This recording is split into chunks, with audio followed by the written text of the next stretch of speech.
Hello Kasibuana! Welcome back to my YouTube channel. So for today's video po is pag-uusapan naman po natin kung alin nga ba ang mas maganda. Si Micro Savings ba o si Cebuana Savings? At sasagutin din natin yung mga ibang mga komento sa ating mga videos. Pero bago po yan, isipapasok ko muna po yung aking intro.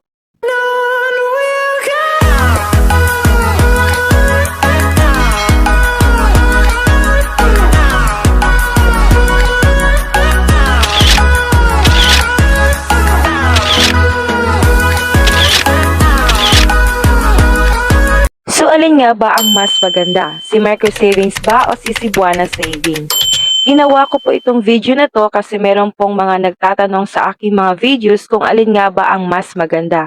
So para po sa akin is pareho naman po itong maganda dahil makakapag-ipon po tayo at makakapag-transact online at safe po yung ating pera kapag sa Cebuana po kayo mag-savings. Pero kung hindi naman po kalakihan yung savings ninyo o kaya hindi lalagpas sa 50,000, mas mabuti po sa inyo si Micro Savings. Kasi si Micro Savings is wala po itong maintaining balance at wala po itong dormancy period. Ang kagandahan po dito is pwede po ninyo itong withdrawin lahat ng savings ninyo. Kahit saang bangko basta naka-banknet po. Pero up to 50,000 lang po ang pwede ninyong i-deposit sa inyong account. While sa Cebuana Savings naman po, kung up to 50,000 o 500,000 yung savings ninyo, mas maganda po sa inyo yung Cebuana Savings dahil po makakapag-deposit po kayo ng mas malaki pa sa 50,000. Pero meron na po itong maintaining balance at meron na din itong dormancy period. Ma'am, 2 years na walang laman yung card ko. Expire na po ba yon?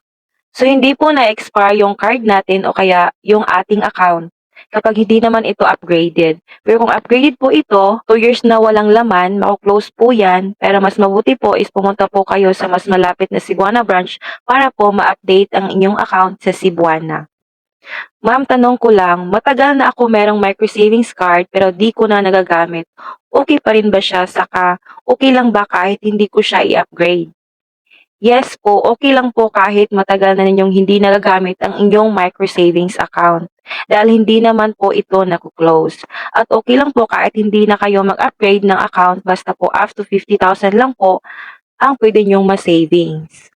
Kapag po ba sa micro savings, pwede mag-withdraw kahit sa ang ATM machine like China Bank, Land Bank o BDO?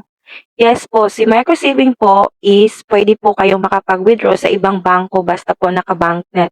Pero dapat po bago na po yung card ninyo, yung tinatawag na debit card ng Cebuana, pareho nito. May Cebuana 24K na po ako. Paano if taga-Australia magpadala? Papasok ba yun sa aking 24K?